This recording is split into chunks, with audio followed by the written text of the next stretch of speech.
Good afternoon. Another day and another install for the Suzuki High-Beam.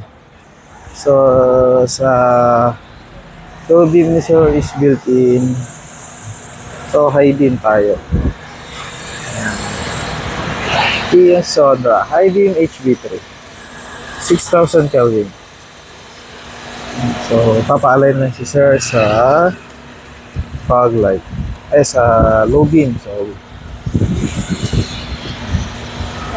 Suzuki. Yung build top of the line ng Suzuki.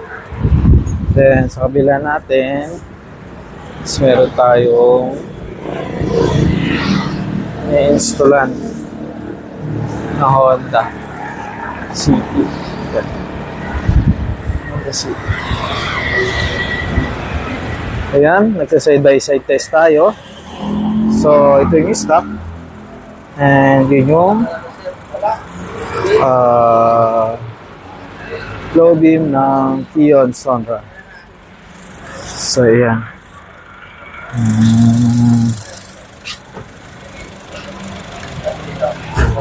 Saan pag nagalaw, may ilaw minsan eh.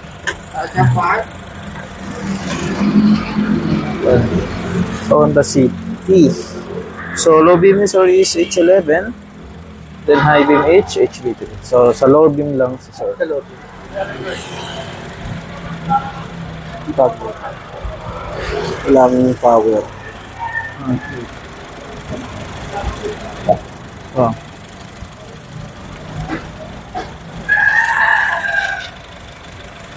Hindi.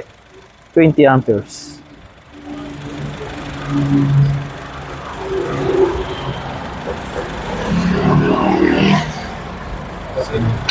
Balikan kita. So, yan.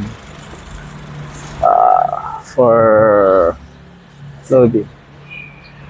Yan. Kung gusto natin magpa-install, pwede tayo bumisita dito sa Kia Soda.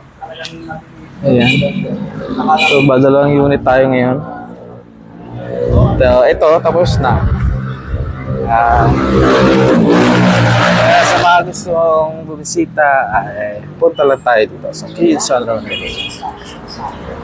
So, yun naman, and thank you.